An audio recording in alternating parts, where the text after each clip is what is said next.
número 2, Nehemías capítulo número 2, aleluya. Vamos a estar teniendo, ¿verdad?, nuestro tema el día de hoy en el versículo número 11 del capítulo número 2 de Nehemías, aleluya. Y dice la palabra de Dios, en el verso número 11. Nehemías capítulo 2 y el verso número 11. ¿Sí lo tenemos todavía? No, Nehemías.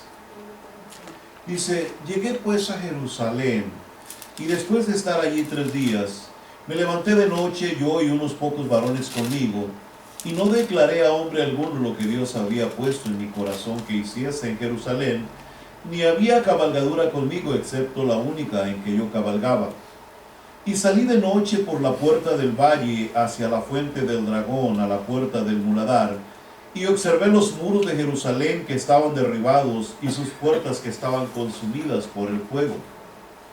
Pasé luego a la puerta de la fuente y al estanque del rey, pero no había lugar por donde pasase la cabalgadura en que iba.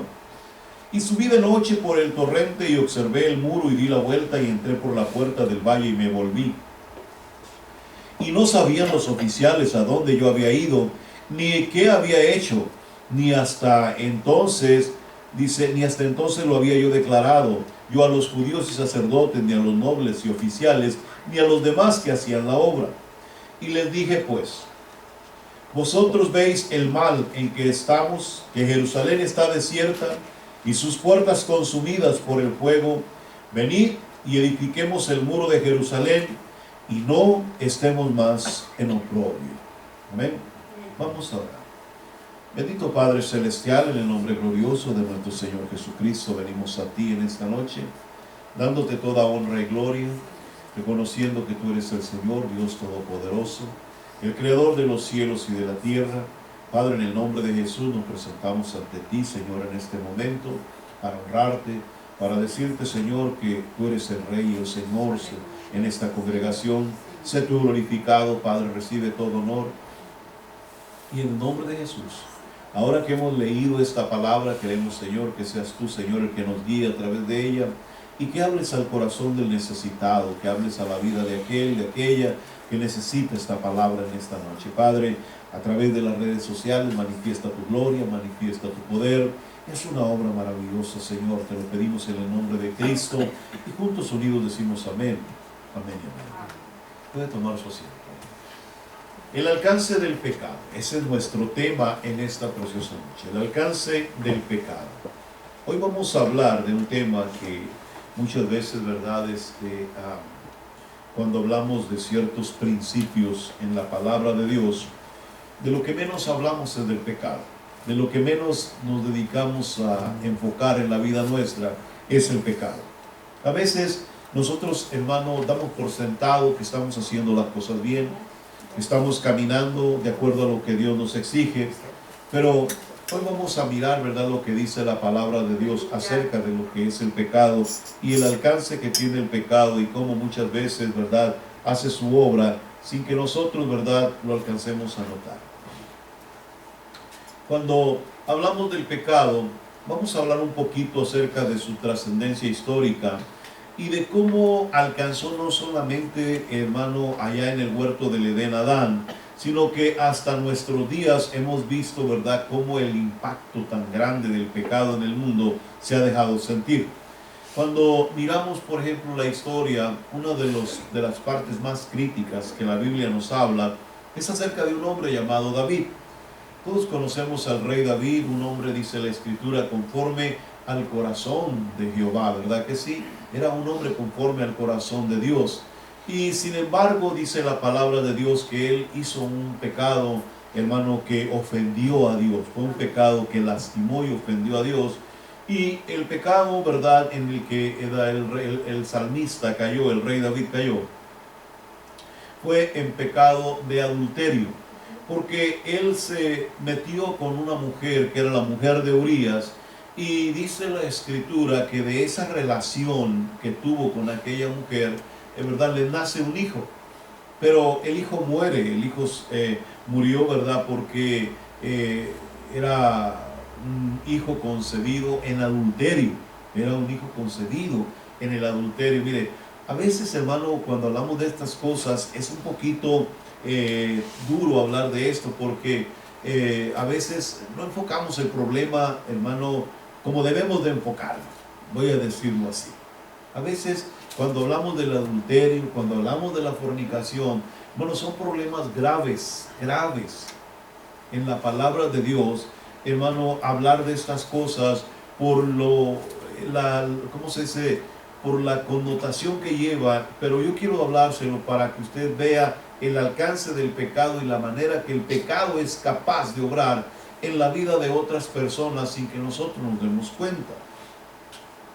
Cuando hablamos de este niño que le nace, ¿verdad? De esta criatura que le nace a David, junto con la mujer de Urías, ¿sí? Este hijo muere, ¿verdad? Por causa, ¿verdad? De que el pecado de David era muy escandaloso. No solamente se había quedado con la mujer de Urías, sino que aparte lo manda a matar. Hace un complot, hermano, con alevosía y ventaja, lo voy a decir así. David, hermano, maquina un plan perverso y manda a matar al hombre cuando se da cuenta que la mujer está embarazada y no podía, ¿verdad? Decir que era de su esposo. Entonces, para librarla a ella de la vergüenza y el oprobio, manda a matar a Urías de tal manera que, ¿verdad? Nadie supuestamente se iba a dar cuenta, ¿verdad? Del problema. Pero David se le olvidó que Dios está en todas partes. Amén, amén. ¿Cuántos saben que Dios está en todas partes? Amén. Dios está mirándonos en todo lugar. O sea, podemos escondernos de los demás, pero no de Dios. Amén. Podemos, hermano, escondernos de la vista de los que nos conocen, pero no podemos alejarnos de la mirada de Dios. Dios siempre está, hermano, mirándonos y conoce, hermano, todas nuestras faltas, nuestros errores. Pero lo que me llama la atención es la consecuencia del pecado. La consecuencia del pecado en este ejemplo que estamos poniendo en esta noche es que a David le nace un niño inocente, ¿verdad que sí? Pero era un hijo de adulterio. Oiga bien eso. Era un hijo concebido en adulterio. Y la palabra de Dios dice que, hermano, cuando hay pecado y el pecado, hermano, da luz, voy a decirlo así, en el Nuevo Testamento dice eso, cuando da a luz el pecado, entonces el pecado acarrea muerte. Y David estaba enfrentando muerte no solamente por su pecado, sino que aparte estaba enfrentando muerte por el hijo que había concebido en el pecado. Hoy día ya no hablamos mucho acerca de este problema tan gravoso dentro, hermanos, de nuestras familias. Pero hablar de hijos de fornicación, hermano, es una cadena que le estamos imponiendo a una criatura que no tuvo nada, ¿verdad? ¿Cómo se dice? No tuvo nada, hermano, que él hiciera para merecerla. Le estamos heredando una herencia que, hermano, que no le correspondía. ¿Me explico? O sea, quiero que usted vea la importancia de esto. Cuando nace un niño de esta manera, cuando nace un niño en fornicación, hermano, o sea, fornicación es una relación antes del matrimonio. Y si una persona tiene un hijo antes de una relación matrimonial, ese padre, esa madre tienen que pedir perdón a Dios, arrepentirse de su pecado, para que la maldición no caiga sobre la vida de su hijo. ¿Me estoy explicando? Amén. Y yo digo que esto para David y para la mujer de David ha de haber sido muy duro, perder al hijo que habían concebido, al primogénito. Imagínense, yo creo que fue demasiado desastroso, hermano, lo que ellos enfrentaron en su primera vida, ¿verdad? Que era su hijo, ¿verdad? Pero la palabra de Dios dice que el hijo tuvo que morir. Amén. La Biblia nos dice que el pecado tiene el poder de alcanzar la vida de nosotros. En Números, capítulo número 32, vamos a ir con calma, aleluya. No llevamos prisa, ¿verdad que no? En el libro de Números, aleluya, ¿sí?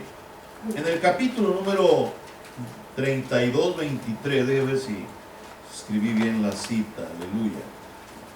En 32, 23, gloria a Dios.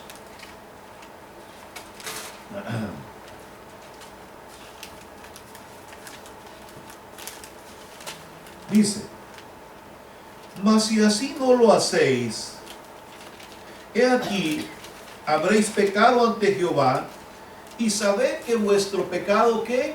Os alcanzará. Dígale al que está a su lado, el pecado tiene el poder de alcanzar al pecador. O sea, el pecado tiene el poder de alcanzar al pecador. Mire, no importa, hermano, aleluya, le voy a decir esto para que usted comprenda más ampliamente el problema. Si nosotros pecamos voluntariamente, no crea usted que si le pedimos perdón a Dios y Dios nos perdona, entonces ya no va a haber consecuencias por el pecado que cometimos. ¿Me expliqué? Si usted peca delante de Dios, usted peca a sabiendas que está haciendo lo malo delante de Dios, no crea usted, hermano, que porque Dios lo perdonó, ya no hay consecuencias del pecado. Si piensa de esa manera, está muy equivocado. La palabra de Dios nos enseña que si nosotros cometemos pecado, el pecado, hermano, la consecuencia del pecado nos alcanzará. ¿Y qué es la consecuencia del pecado? La muerte. O sea, usted puede haber sido perdonado por Dios, pero la consecuencia del pecado lo alcanzará. Por eso es importante entender, hermano, cuando hablamos de pecado. O sea, si usted no pone atención a su vida espiritual y usted cree que porque le decimos a Dios perdóname y ya Dios nos perdonó, entonces ya quedamos libres de las consecuencias del pecado, está equivocado. ¿Sí? O sea, podemos llegar a la gloria de Dios, pero las consecuencias del pecado las tendremos que vivir en nuestra propia persona. Aleluya. ¿Ah? Así que cuando hablamos, ¿verdad?, de lo que estaba sucediendo, la Escritura nos dice en el libro de Nehemías, en el libro que estábamos leyendo, nos habla acerca del problema que había en Jerusalén. ¿Cuál era el problema? La Biblia nos dice en los versos del 11 al 17 del capítulo número 2, que cuando Nehemías llegó a Jerusalén, él descubre que la ciudad estaba en ruinas. O sea, la ciudad estaba en ruinas, había sido destruida. La ciudad, hermano, dice la Escritura, que tenía los muros caídos. Estaba tan desastroso aquel lugar que había lugares por donde él no podía pasar, Nehemías no podía pasar con su cabalgadura, porque no había manera de hacerlo. Habían destruido todo aquello, todo se había venido abajo, estaba Jerusalén, hermano, destruida, estaban los muros derribados, las puertas estaban consumidas por el fuego, ¿sí? Y la palabra de Dios nos dice que el problema por el que Jerusalén había pasado era porque el pecado había alcanzado a esta ciudad. Ahora, quiero que usted vea, hermano, el alcance del pecado. No solamente alcanza la vida nuestra, sino que tiene el poder de destruir toda una ciudad. Aleluya. Cuando vamos a ir, hermano, a Nehemías otra vez, aleluya. Gloria a Dios.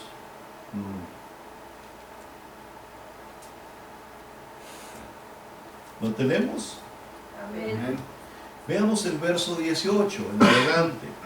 Entonces les declaré cómo la mano de mi Dios había sido buena sobre mí, Y asimismo las palabras que el rey me había dicho, y dijeron: levantémonos y edifiquemos, y así esforzaron sus manos para bien. Pero cuando lo oyeron Sanballat horonita, Tobías el siervo amonita, y Gesem el árabe, hicieron escarnio de nosotros y nos despreciaron, diciendo: ¿qué es esto que hacéis vosotros? ¿Os rebeláis contra el rey? En respuesta les dije: el Dios de los cielos, Él nos prosperará, y nosotros sus siervos nos levantaremos y edificaremos, porque vosotros no tenéis parte, ni derecho, ni memoria en Jerusalén. La situación estaba muy grave. La situación estaba verdaderamente muy mal en Jerusalén.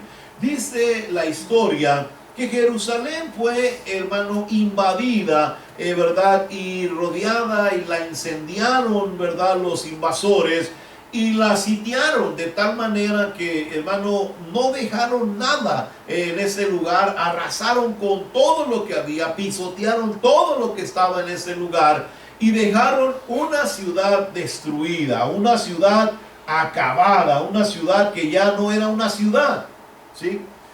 La condición de la gente no era muy favorable, dice la historia. Los que llegaron a ver a Nehemías a Persia le dijeron lo siguiente. En Nehemías capítulo 1 verso 3 le dijeron, ¿sí?, que la situación era muy difícil y vergonzosa. El muro de Jerusalén estaba en ruinas, sus puertas estaban destruidas por el fuego, y muchas personas, ¿verdad?, en esto, que estaban cuestionando a Dios por lo que había sucedido en Jerusalén. Habían arrasado y se habían llevado presos a la mayoría de las personas de esta ciudad, y por lo tanto ese lugar ya no pertenecía a una ciudad.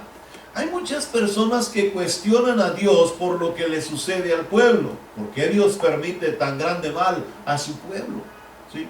Hay gente que siempre señala con el dedo y dice, ¿verdad?, ¿por qué Dios permite tanta maldad? ¿Por qué es que hay tanta muerte en el mundo? ¿Por qué se mueren los niños inocentes? ¿Por qué Dios no hace nada cuando suceden los actos esos, ¿verdad?, tan insanos e impuros que uno escucha, ¿verdad?, a través de la televisión? Como esta niñita que acaban de matar en México, increíble. A ver, cuando yo miraba esta noticia, ¿verdad? Yo sé que no es solamente esa, hay muchas niñas más, pero hermano, que un hombre, una persona tenga un corazón tan negro, hermano, para hacer una tontería como esa, la verdad que, de verdad que hemos caído muy bajo.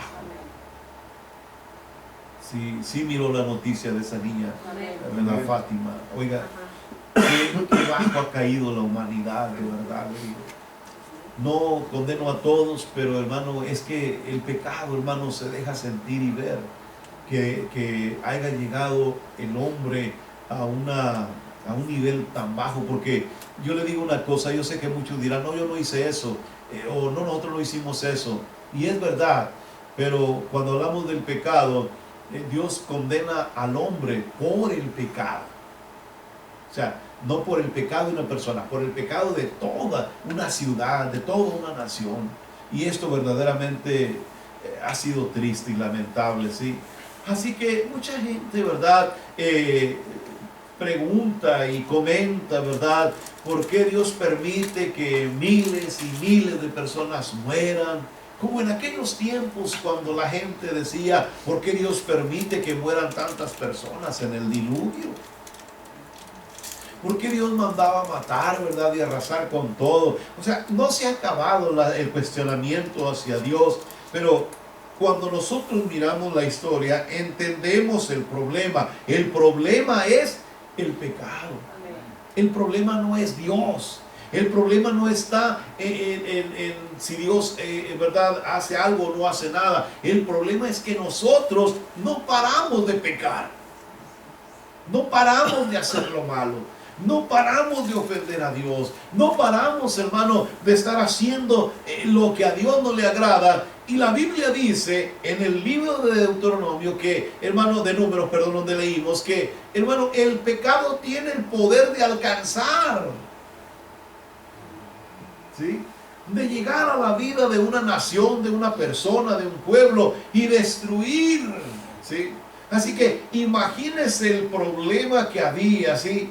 En el versículo, voy a leerle Nehemías, vaya con Nehemías, el capítulo 1, y vamos a leer el verso 6, ¿sí? Y dice: y esté ahora atento tu oído y abiertos tus ojos para oír la oración de tu siervo que hago ahora delante de ti, día y noche, por los hijos de Israel, tus siervos. Y confieso que los pecados de los hijos de Israel que hemos cometido contra ti. ¿Cómo? Vamos a ver esto, ¿sí? Si vemos el verso 7, oiga bien lo que dice el verso 7. Y en extremo nos hemos y no hemos guardado.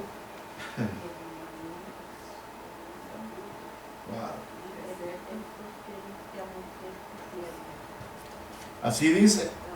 Oiga bien el problema que había estado en Jerusalén antes de la destrucción, ¿sí? Quiero que ponga atención. Nehemías era judío, era una persona judía. Cuando él se entera de todo esto, él siente un dolor y se identifica con el problema y se hace parte del problema, aún sin ser de los que estaban en el problema. Pero es que tenemos que entender que, hermano, cuando hablamos, ¿verdad?, de un pecado de esta naturaleza, alguien tiene que enfrentar el problema y la situación. Nehemías hace una oración a favor de los hijos de Israel por sus pecados. Y la Biblia nos dice en qué consistió el pecado. Primero, dice que no guardaron los mandamientos. ¿Y qué eran los mandamientos? Ellos tenían lo que nosotros conocemos como el decálogo, los 10 mandamientos. ¿Los conoce? Éxodo, capítulo número 20, ¿verdad? En adelante usted puede encontrar, hermano, ¿qué son los mandamientos de Dios? El decálogo de Dios. Bueno, pues resulta que ellos habían dejado los mandamientos de Dios que contenían el pacto que ellos habían hecho con el Señor, ¿sí? Israel tenía que ver, hermano, con la moral que tenía que regir su diario vivir. O sea, los mandamientos de Dios no eran solamente para ponerlos en las paredes, no eran solamente para aprendérselos de memoria. Los mandamientos escritos en el libro de Éxodo eran con el fin de que ellos rigieran su vida moral, hermano, por medio de ellos. No matarás, no dirás falso testimonio, no tendrás dioses falsos delante de mi presencia. O sea, era un mandamiento que les ayudaba a ellos a estar siempre rectos delante de la presencia de Dios. Pero ¿qué hicieron? No los guardaron. Aleluya. La Biblia nos dice en el Nuevo Testamento que el que sabe hacer lo bueno y no lo hace, aleluya, ¿verdad que sí? O sea, si nosotros sabemos que leer la Biblia es bueno, ¿cuántos saben que leer la Biblia es bueno? Amén. Díganle que está a su lado, leer la Biblia es bueno. A los que están ahí atrás, leer la Biblia es bueno. Sí. Pero si no lo hacemos, aleluya. Ahora, oiga bien esto, si no lo hacemos, automáticamente sabemos que eso es pecado. Pero ese no es el problema. El problema es que no estamos guardando el mandamiento de Dios. O sea, a veces nosotros, ay, sí, yo no leo la Biblia. Sí, no estás guardando el mandamiento de Dios. Eso se convierte en un pecado para tu vida. Pero si no guardas el mandamiento de Dios, ¿qué es lo que sucede? El pecado te alcanzará. El pecado empezará a llegar a tu vida tarde que temprano. Aleluya. Y lo vas a mirar en tu vida. Sí, Señor. Segundo, no habían obedecido los estatutos, dice. ¿Qué eran los estatutos? Los estatutos eran los rituales y ceremonias establecidas para el culto. Lo que quiere decir que se habían olvidado de Dios. Aleluya. Se habían olvidado de Dios. O sea, había rituales que tenían que hacer. ¿Cuáles eran los rituales que tenían que hacer? Tenían que hacer sacrificios. ¿Sí o no? Tenían que guardar el sábado. Era ley, hermano, eso, aleluya. Tenían que hacer fiestas. ¿Sí? Tenían que diezmar. Aleluya. Tenían, mire, yo quiero detener un poquito ahí porque esto es increíble, hermano, aleluya. ¿Cuántos de los que estamos aquí venimos del mundial? Amén. ¿Se recuerda cómo éramos en el mundial? Mire, yo le voy a decir eso para que usted lo sepa. Aleluya. Por muchos años en mi vida, yo fui un gallero. Sé amarrar, sé soltar en palenques, sé cuidar un animal de esos, sé prepararlo, inyectarlos, es más, sé curarlos cuando estaban cortados, sé vitaminarlos. Bueno, eso hace 30 años atrás o más. Pero yo me acuerdo que cuando estaba en el mundial, oiga bien esto, a mí no me importaba ir a una pelea de gallos, ir a un lugar, a un palenque y gastar a veces todo mi dinero en esas cosas. Porque el diablo no me pedía a mí el 10%, se lo digo a usted. El diablo me pedía. ¿Sí? Y no crea que, hermano, me lo pedía a la vuelta de la casa o ahí en el barrio donde vivía. A veces, hermano, caminábamos kilómetros y kilómetros para ir a dejárselo. ¿Cuánto valía una botella de vino? ¿Cuántos cartones de cerveza nos tomábamos? ¿Cuánto no gastábamos en todas esas cosas, que en las entradas a los bailes, a ir a ver artistas famosos, bandas famosas? Y ahora nos pesa darle al Señor. Ay, el Diego. Ahora nos pesa. ¿Sabe por qué? Porque no nos acordamos de dónde nos sacó el Señor. No nos acordamos, hermano, que allá no éramos miserables, allá presumíamos dinero. Y aquí, chacho, ¿sí o no? Aleluya. ¿Qué dice la Escritura? Ese era uno de los problemas. Se habían olvidado de Dios. Se habían dado, hermano, ay, sí, vamos a tener buena cosecha, pero no voy a poder ir el sábado. Oh, aleluya.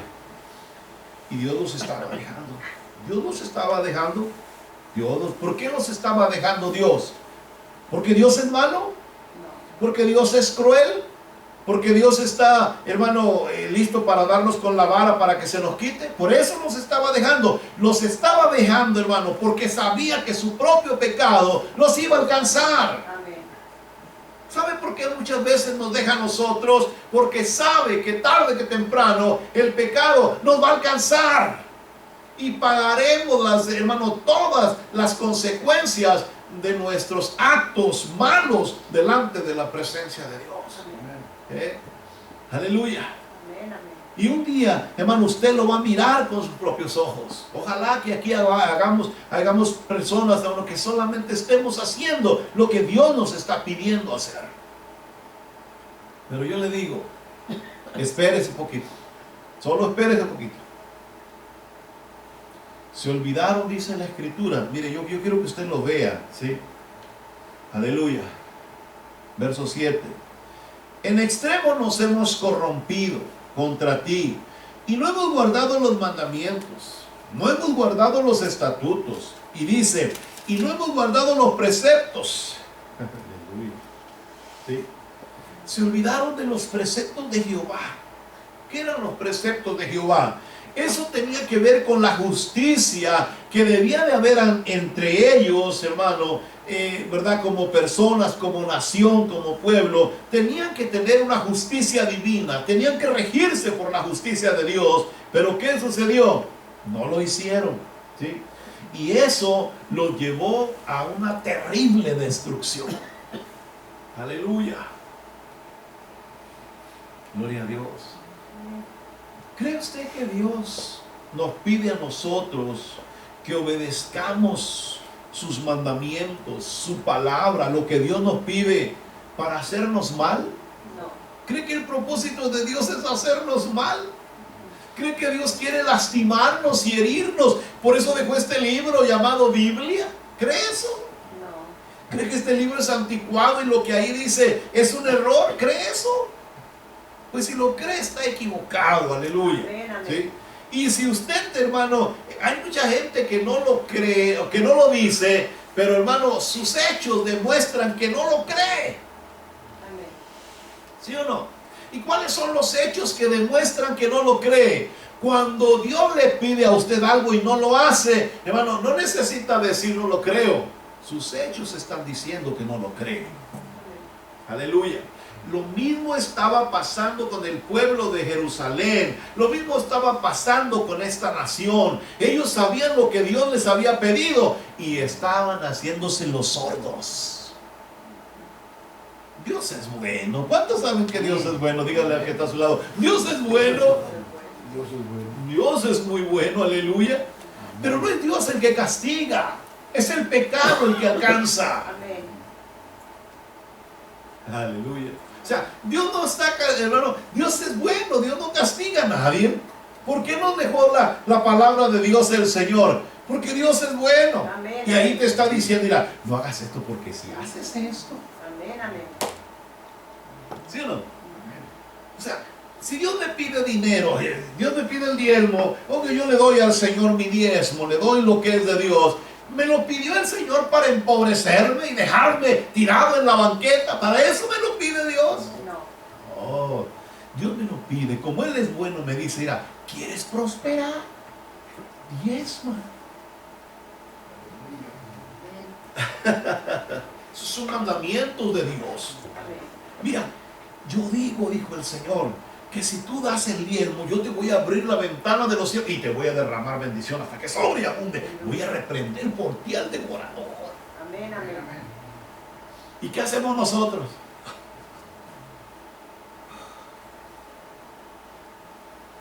Le damos a Dios lo que nos pide Dios. Aleluya. Dios es bueno. Amén. Y luego cuando nos va mal, que es Dios, ¿por qué no me ayudas, Señor? Mira cómo estoy. ¿Por qué no me abres la ventana de los cielos? ¿Por qué no diezmas? Por eso, entienda lo que dice aquí. Nehemías está mirando el problema, está mirando la situación, se está dando cuenta de lo que sucedió, hermano. Haga de cuenta que había caído una bomba en ese lugar y había destruido a Jerusalén. Y él se dio cuenta cuál fue el problema. ¿Y cuál fue la bomba que había caído en esta ciudad? El pecado. Amén. ¿Cuál es la bomba que nos está destruyendo como, hermano, como sociedad, como nación, como ciudad? ¿Qué es lo que nos está destruyendo? El pecado. Aleluya. El pecado está destruyendo nuestras casas, nuestras familias. Hermano, hoy día estamos en una lucha constante en nuestros propios hogares por causa del pecado. Aleluya. Ahora les enseñan a nuestros hijos cosas que no se las enseñamos en casa. ¿Bien? Hoy, hermano, allá afuera, mire, hay un montón de gente, hermano, que está tratando de echar abajo la vida de los que más amas. Aleluya. Y si no pone atención a eso, no es Dios el malo, no es Dios el perverso, no es Dios el cruel.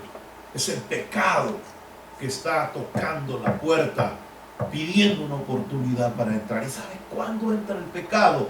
Cuando no hacemos lo que Dios nos dice, cuando no obedecemos a Dios, cuando estamos nosotros creyendo que al cabo Dios no se va a dar cuenta. Hermano, créamelo, tarde que temprano ese pecado te va a alcanzar. Aleluya. Aleluya. No quiero ser grosero ni nada, pero voy a hablar la última parte ya de este punto para irnos a la conclusión. Dice la Escritura, desde el versículo número 6 le estaba leyendo, ¿verdad que sí? Dice: estén ahora atentos tus oídos y abiertos tus ojos para oír la oración de tu siervo que hago ahora delante de ti, día y noche, por los hijos de Israel, tus siervos. Y confieso los pecados de los hijos de Israel que hemos cometido contra ti. Sí, yo y la casa de mi padre hemos pecado. En extremo nos hemos ¿qué? En extremo nos hemos ¿qué? Corrompido. En extremo nos hemos corrompido. Yo me puse a pensar, ¿cómo se habían corrompido en extremo? ¿Cómo es alguien que se corrompe en extremo? Mire, yo puedo entender eso de una persona que no conoce a Dios, ¿verdad? Que lo vemos que, hermano, se va hasta el fondo del pecado, que lo mira usted, hermano, en lo más bajo de la sociedad, del mundo en el que vivimos, en lo peor, hermano, y uno dice, wow, mira hasta dónde llega el pecado en la vida de un ser humano. Yo he visto personas, hermano, que me quedo asombrado de ver, hermano, hasta dónde los ha llevado su propia maldad. Que usted los mira, hermano, en la calle o en la ciudad y, hermano, es increíble lo que el pecado hace en la vida de un ser humano. Caminando con la vista perdida, hablando no sé con quién, su mente totalmente trastornada, sus vestimentas hechas pedazos. Hermano, ya no saben si es de día o es de noche. Ya no saben si comen o no comen. Ya no saben, hermano, si están cubiertos o no lo están. Ya no traen calzado, no sienten ni siquiera, hermano, las inclemencias del tiempo. Fíjese. Y uno, cuando mira eso, la pregunta que uno se hace, ¿qué fue lo que lo llevó a tal extremo? Y uno sabe que es el pecado, que es la maldad. Algo, ¿verdad?, en su vida lo llevó hasta ese punto. El pecado le tomó control rapidito y lo puso en esa situación. Cuando hablamos de la palabra que se habían corrompido, dice el libro de Nehemías, hablando el mismo Nehemías, dice que se habían corrompido en extremo. ¿Cómo puede una persona corromperse en extremo?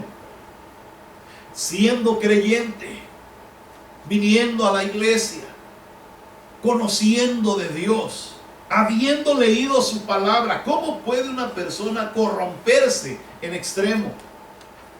Y ahí es donde me di cuenta del problema.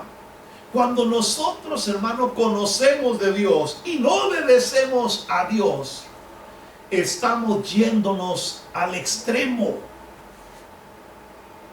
¿Sí? O sea, nosotros los conocedores de Dios deberíamos de entender, hermano, que no podemos, hermano, salirnos de los estatutos, no podemos salirnos de los mandamientos, no podemos salirnos, hermanos, de lo que Dios nos pide que realicemos a través de su palabra. Si lo hacemos, nos estamos yendo al extremo opuesto. ¿Verdad que sí? Hoy día Dios no me pide un sacrificio. Imagínese que usted tuviera que venir el día sábado, por fuerza, por ley, con un sacrificio, hermano, para poder agradar a Dios. Imagínese que por ley usted tuviera que dar el diezmo y dar ofrendas y dar, hermano, ofrendas para los enfermos, para los pobres, para las viudas. Y no es si tú quieres, sino era por exigencia de la ley. ¿Cómo llegaríamos a la casa de Dios? Y espero que no le esté dando sueño este tema, aleluya. Porque el pecado es algo serio. El pecado no es un juego. Y Nehemías nos lo está poniendo. Es extremo, hermano. Cuando usted conoce de Dios, cuando usted sabe de Dios y deja de hacer lo que Dios dice, usted se está yendo al extremo. Se está yendo al otro lugar. Se está alejando de Dios solito. Se está apartando de Dios por su propio pie. Se está yendo al otro extremo, hermano, porque usted así lo está queriendo. No porque Dios lo esté corriendo, no porque Dios lo esté echando fuera, no porque Dios lo esté alejando, es porque el pecado te está separando cada vez más de Dios. Ay, hermano, yo sé que tengo que orar, pero no oro. Ese es el problema para Dios. Dios es el malo por eso. Es que tú no me das ganas de orar, Señor. Dios es el malo entonces. Si tú quisieras, yo estaría de rodillas, Señor. Entonces yo no leo la Biblia porque es que tú no me das el tiempo, Señor. No voy a la congregación a los días de servicio porque es que tú, Señor, en el trabajo. No. ¿Verdad que no es Dios? ¿Estamos descubriendo eso? Amén. No es Dios. ¿Quién es? El pecado. El pecado. Que nos empieza, hermano, a cerrar nuestro entendimiento y lo primero que hace es llevarnos al otro extremo. Y la Biblia dice, en extremo, nos hemos ¿qué? Corrompido. ¿Cómo corrompido? Sí, porque conociendo las cosas de Dios, no las obedecemos. Sí.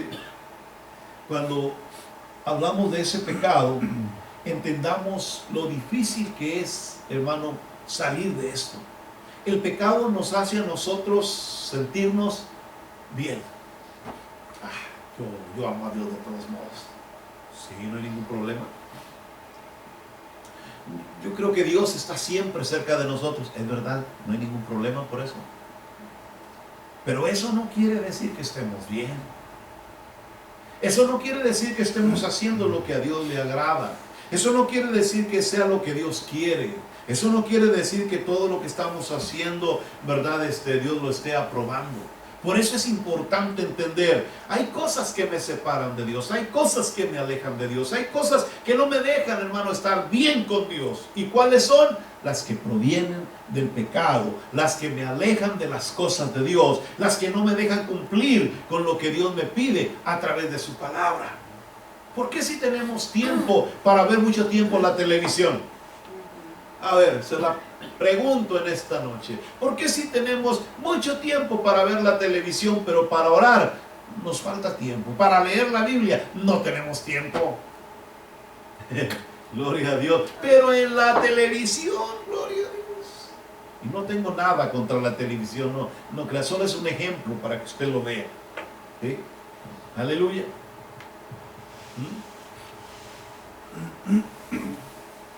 Dios es bueno, amén. Amén. Diga conmigo, Dios es bueno. Dios es bueno. Es el pecado el que no nos deja entender a Dios. Es el pecado el que nos hace creer que Dios es cruel. Es el pecado el que nos hace pensar que Dios es malo. Es el pecado el que no nos deja entender, ¿verdad?, que recibiremos una consecuencia y pensamos que es Dios el que nos castiga. Cuando lleguemos al cielo, con esto termino. Cuando lleguemos al cielo, a la gloria de Dios, y estemos ahí para ser juzgados, los que vayan a ser juzgados, mucha gente piensa que Dios es malo porque va a aventar a la gente al infierno. No, quiero darles una noticia. Dios no va a aventar a nadie al infierno. No es una doctrina nueva. No es una doctrina nueva, no se pongan nerviosos. Dios no va a aventar a nadie al infierno. No, solitos nos vamos a ir. ¿Por qué? Porque el pecado nuestro revelará los hechos de cada uno de nosotros. Dios ni siquiera va a decir, a este mándenlo al infierno, a aquel métanlo a la gloria. Dios no va a decir eso. O sea, el mismo pecado, dice la Escritura, que van a preguntar y van a decir, ¿está escrito su nombre en el libro de la vida? ¿Y qué van a decir los ángeles? No, aquí no aparece. Y si no aparece allí, no pertenece a esa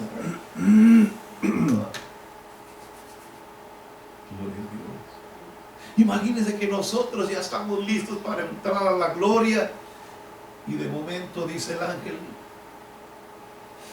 no está escrito tu nombre, no hay reservación para ti en este hotel. Aleluya. No se apartó la silla en la que te vas a sentar en la fiesta que va a realizar el Señor allá en la gloria. No puedes entrar a la fiesta.